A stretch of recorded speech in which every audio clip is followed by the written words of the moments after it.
8 Québécois sur 10 ont voyagé au Québec dans la dernière année. C'est ce que révèle la nouvelle étude de la Chaire de tourisme Transat sur les tendances et comportements des voyageurs québécois. Mais un virage pourrait se dessiner. Les voyages estivaux ailleurs au Canada gagnent en popularité, tandis que ceux au Québec reculent légèrement. Nous, on va continuer de suivre la situation pour savoir si c'est une tendance qui s'installe. Et à ce moment-là, il faudrait être peut-être plus agressif au niveau pour contrer les campagnes promotionnelles de nos voisins ontariens et du Nouveau-Brunswick, par exemple. Quand on regarde la donnée, il y a une diminution en fait des Québécois qui ont voyagé au Québec cette année. Mais par contre, quand on regarde la performance régionale, les indicateurs sont pas mal tout en hausse. Les dépenses touristiques en fait ont augmenté de 6,5 de 2024 par rapport à 2025. Les voyages au Québec reculent de 8 pendant qu'ils progressent de 6 ailleurs au pays. À l'international, la situation est stable. Mais pour les États-Unis, l'été 2025 est marqué par un net recul influencé par le contexte géopolitique. L'alternative numéro 1, c'est le reste du Canada. Le Québec arrive en deuxième.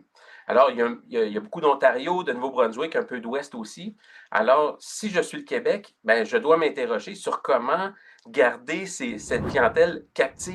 Son côté Tourisme Canton de l'Est est optimiste pour la saison estivale. Dans une étude réalisée par Léger, l'organisme constate que le bassin potentiel de touristes pourrait atteindre les 4 millions de personnes au cours de la prochaine année. Et pour attirer les voyageurs québécois, bien, la région peut s'appuyer sur la recommandation des autres voyageurs de la province, comme l'indique l'étude de la Chaire Transat. Donc, l'indice de recommandation pour les cantons de l'Est est de 34, alors que globalement, pour le Québec, on est à 28.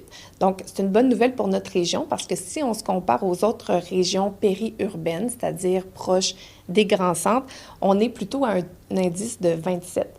Donc, nous, dans les cantons de l'Est, on est à 34, donc on se rapproche des régions qui sont plus éloignées, qui ont un indice de 36. Donc, ce que ça veut dire, c'est que les cantons de l'Est réussissent à créer des « wow » auprès des visiteurs, et ce, même lorsque les séjours sont plus courts. Au Saguenay, le tourisme est en pleine croissance, notamment par l'attrait du plein air. Au Saguenay, on a de magnifiques sentiers, de belles montagnes. D'ailleurs, les acteurs du milieu soutiennent que les activités sportives ne seraient pas les mêmes sans la contribution des touristes.